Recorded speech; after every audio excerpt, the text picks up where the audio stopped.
Hi everybody. This time we're going to talk primarily about protons, neutrons, and electrons. But before we get there, let's review a little bit about elements and compounds.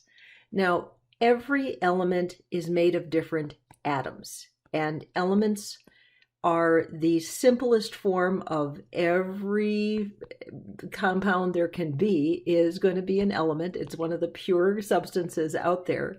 And then the simplest form of every element are those atoms. And then you can take those atoms, they can combine in very specific formats or ratios, and you make compounds. So we're going to start talking about the subatomic particles, the particles that go into making those elements. But I brought a couple pictures up just to illustrate this point. Here is a photograph of liquid oxygen. Liquid oxygen happens to be a very beautiful blue color. Hydrogen gas typically is invisible or clear. You cannot see it. This happens to be the Pillars of Creation, one of the nebula that are very beautifully photographed through the Hubble Space Telescope.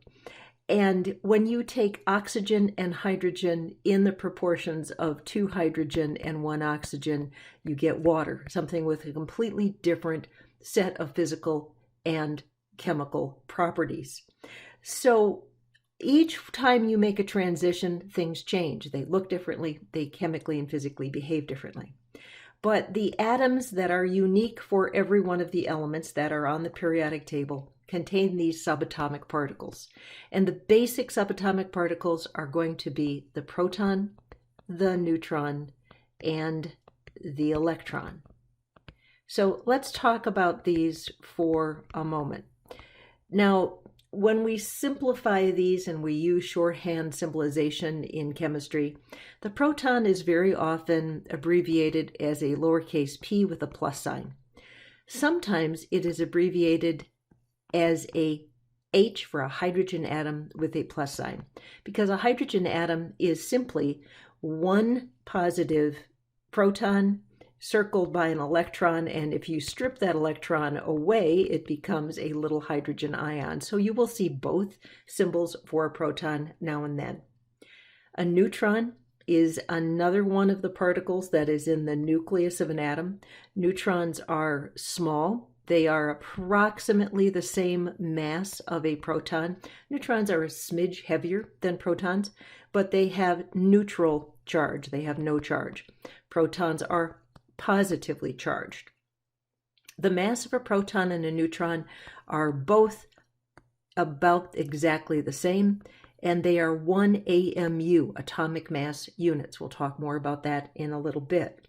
So these are about the same thing. Simple for an electron, we're very often going to use a lowercase e with a little negative sign to it because they have an opposite charge to that proton. And charge, of course, on an electron is negative. The mass of an electron is not 0.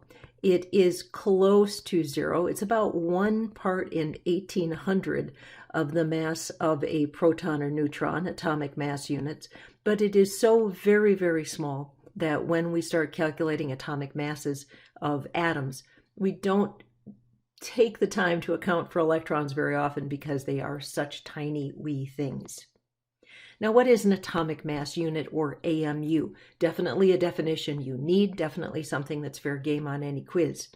An atomic mass unit is the unit that we use to measure the masses of protons, neutrons, and atoms and molecules. So this is the unit that we are going to use in this class to measure the masses of those very often.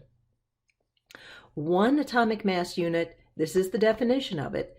It is 1/12 the mass of a carbon-12 atom.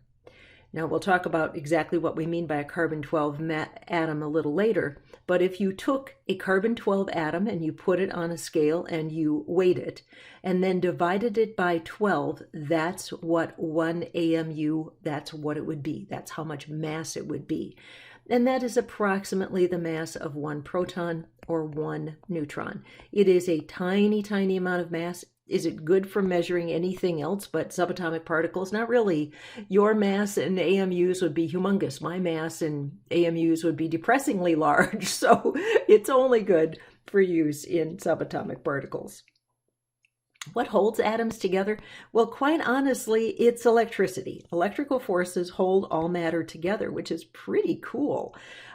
You probably know that opposite charges attract, and the idea that like charges repel. Electrons are negative, protons are positive, and neutrons are neutral little beasties. So the nucleus of an atom tends to be positively charged, not tends to be, it is. Nuclei of atoms are positively charged. The electrons that are whirling around the outside and their little energy levels, they are negatively charged. And the force that holds the electrons to the nucleus, that is an electrical force.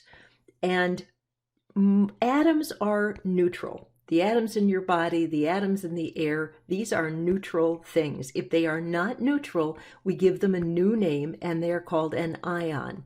And we'll talk a lot about ions when we start talking about bonding with ions.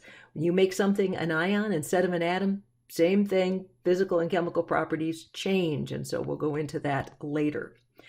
But one of the things that I think is fascinating to note is these electrical forces are stronger than gravity.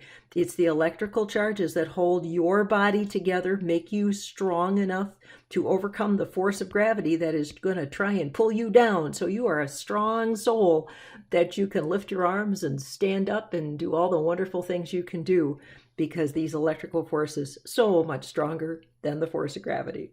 All right, y'all. See you later. Bye-bye.